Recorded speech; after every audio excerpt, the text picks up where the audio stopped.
The statistics on sexual abuse in the U.S. are horrifying, but the greatest tragedy is when abuse happens in a church setting. What is the UPCI doing to protect the vulnerable from becoming victims of this horrible crime? Dr. David K. Bernard answers this crucial question next. Welcome to Apostolic Life in the 21st Century, a podcast dedicated to helping modern-day believers live out the teachings of the first century church. This podcast is part of the teaching ministry of Dr. David K. Bernard.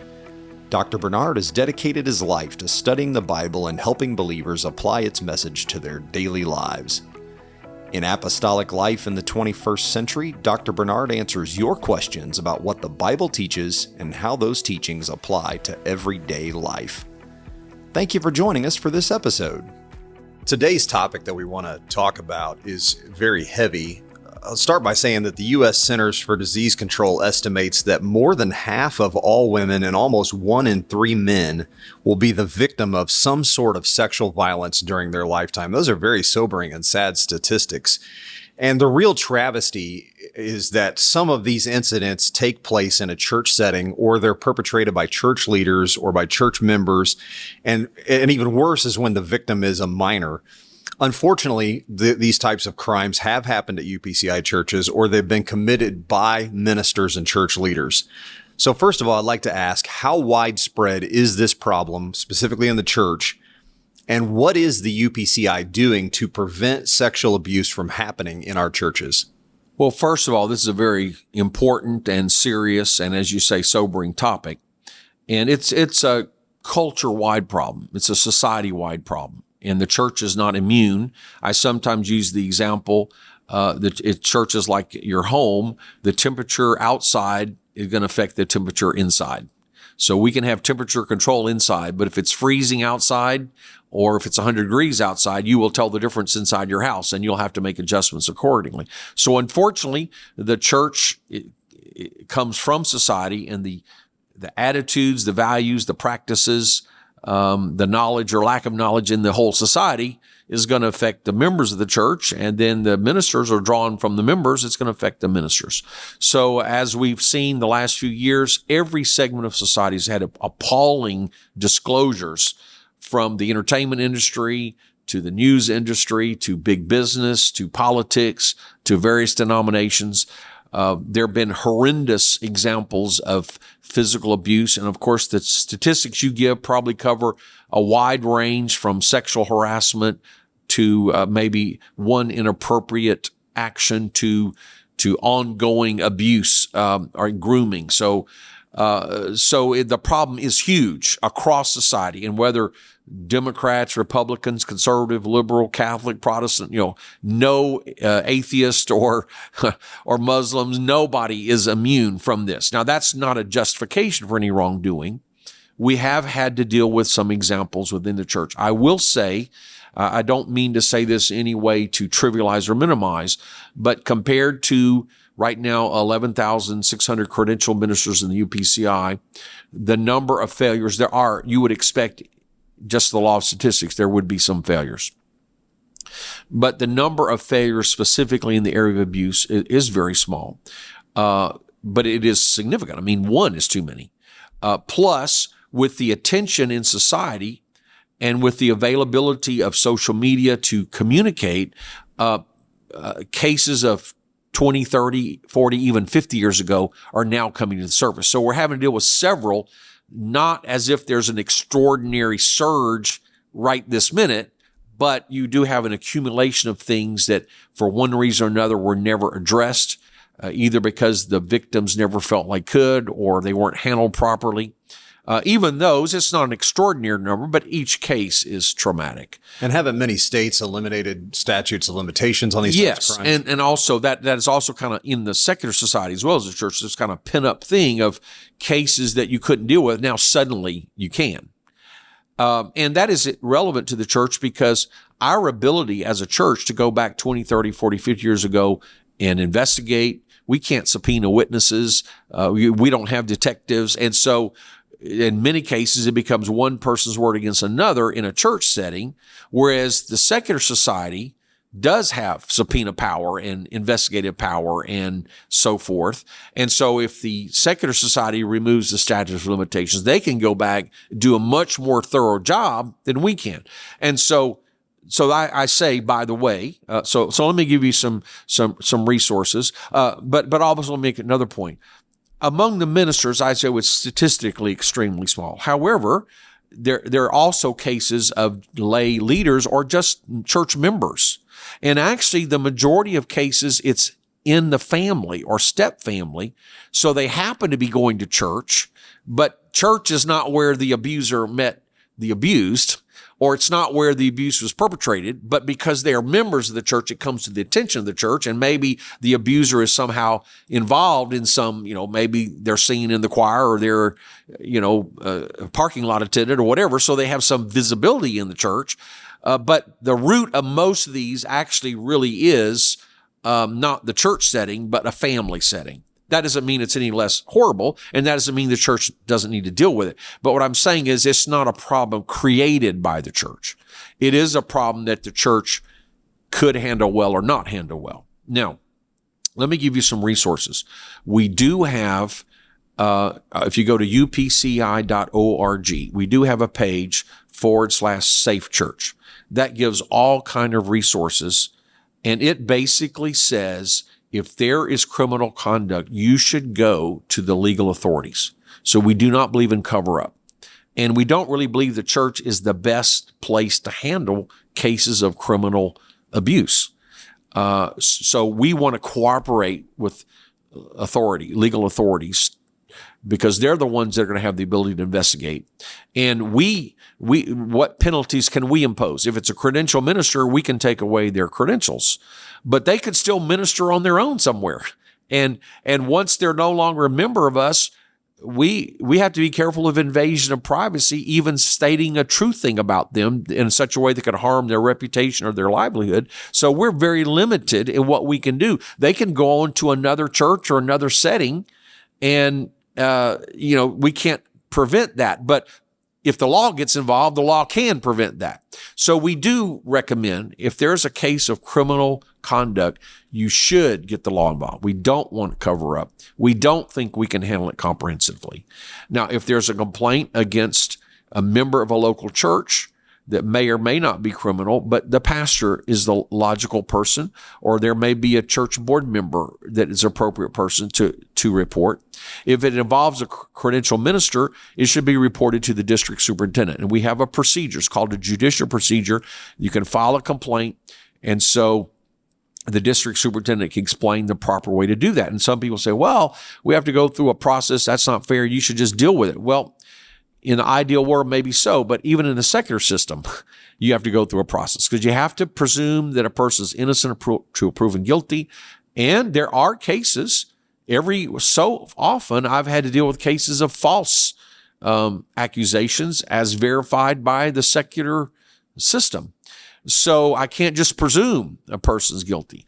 I have to presume innocence to prove guilty. You have to protect their rights, and also you have to protect against false accusations, but you have to have due process. So we're a voluntary organization.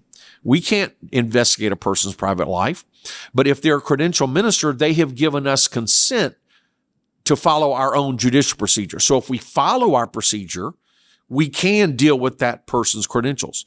But if we don't follow our procedure, then we could be guilty of violating their rights and be liable for civil penalties, or whatever we impose could be overturned.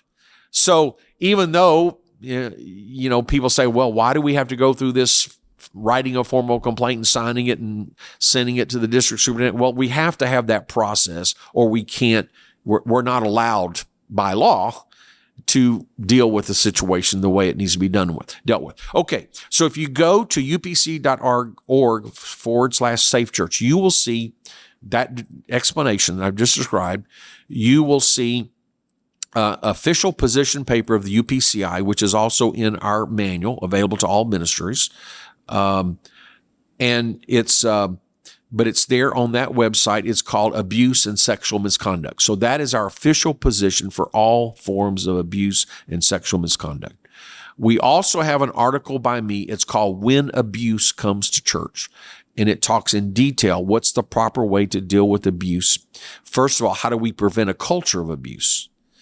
But then if abuse happens, whether it's outside the church and the abused person is now coming to the church for help, or whether it happens in a church context or with a church member, what should the church do? So I have a whole article about that.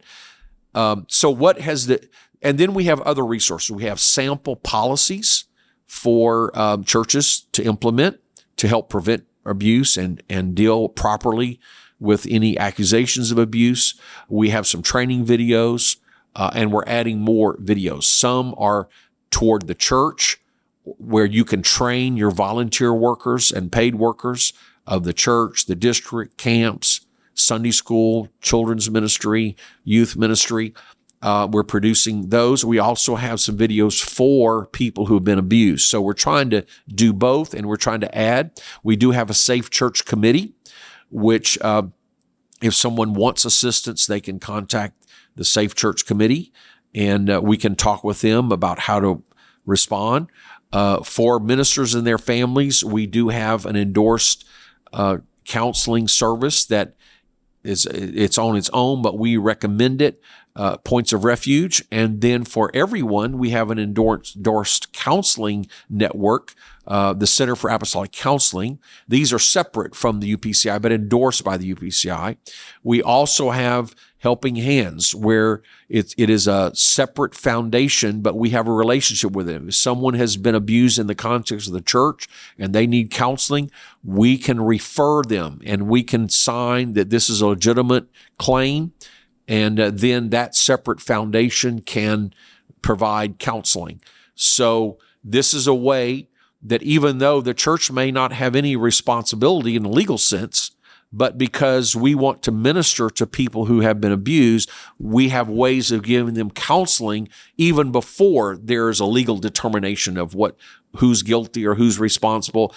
Our interest is not just what is the legal outcome. Our interest is helping hurting people, no matter who they are. So we do have several avenues to do that, which we feel are very important. But to say, what has the UPCI done? So in 2019, we adopted that position paper, which is quite comprehensive. In 2020, we were not able to have a full general conference because of COVID. But in 2021, we at our general conference, we have a minister session.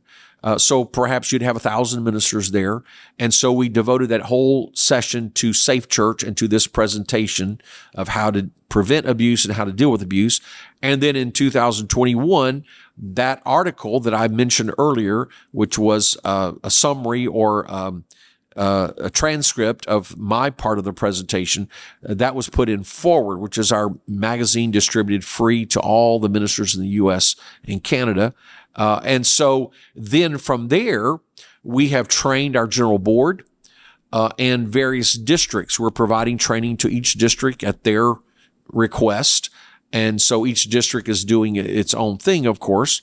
Also, we have training for all ministers. So I have recorded a video that every person who's seeking ministerial credentials, or if they already have credentials and they're seeking to go to the next level from local license to general or general to ordination, this is a video that accompanies the manual. So they're supposed to read the relevant section of the manual, but they're supposed to watch the video where I do like I'm doing now, but in a little more detail and go through the steps. So we're trying to provide training for every minister in multiple formats. And we've also amended our judicial procedure, and we have more proposals that will be more specific. As we get experience, we learn what are the stumbling blocks or what are the difficulties, because our judicial procedure is written to cover all hypothetical cases of ministerial misconduct, from ethics to finances to doctrine to morals. But when you deal with child abuse, there are some specific issues. And so we're trying to streamline that track to deal specifically and efficiently and effectively. And then we're providing training for those who are involved in administering the judicial procedure. So they will have, because they may not have had a background of any experience. So we're providing training and professional support And that's another thing the Safe Church Committee is trying to do, is making sure that when we deal with these cases, we have trained people who are advising the authorities who are responsible for the administration of the judicial procedure. And I can tell you, we've spent many, many hours working through this process. We did have a case like this, and it went through our judicial procedure to a trial. It's the first time in 25 years we've actually had a church trial, but it did result in a conviction and a removal of that minister from the UPCI because of a history of many years ago, actually before he became a minister, but of misconduct with minors. But we felt like whether it's after getting credentials or before, this kind of character flaw and this kind of track record disqualifies a person for a position of leadership over other people. So we take it that seriously. But 90% of the time, when there is a credible allegation of this nature, we go to the minister and we ask for their immediate resignation and receive it. And we say, look, if you go through a process in the legal system and you document this is false, then you come back and we'll reconsider your minister application. But because of the nature of the allegations and because of the credibility, because there is a strong statement, we're recommending that you withdraw from active ministry at this time until the matter is resolved. And we recommend you turn in your credentials with the UPCI until the matter is resolved. So 90% of the time, that's what happens. But if the person says, no, I'm innocent, this is absolutely false, I want to fight it, well, obviously, we want to give them every right. And we go through the full judicial process. And as I've said, there have been a few cases where the person was exonerated. They said, no, I want to remain on the roll because I will be able to prove my case. And it turns out that was correct. And we understand that. So it's a very important issue. It's an ongoing process, but I can tell you that we are dealing with it very seriously. And I think we're becoming more and more effective as time goes on. I'm hoping we're helping to mold and shape a culture of awareness and understanding that we're going to prevent a lot of potential cases. And then if there are some cases, we're going to be able to deal with it appropriately up front to minimize the damage so that there are no subsequent victims. And that's my goal. And then to provide help to those who have been victimized. And so those are some big, difficult, ambitious goals, but we are making significant progress. Thank you for listening to this episode of Apostolic Life in the 21st Century. If you enjoy this podcast, please take a moment to give us a review on Apple Podcasts, Spotify, or your favorite podcast app. We also appreciate it when you share Apostolic Life in the 21st Century with a friend or family member. And make plans to join us again next time as we look at how the Bible applies to everyday life.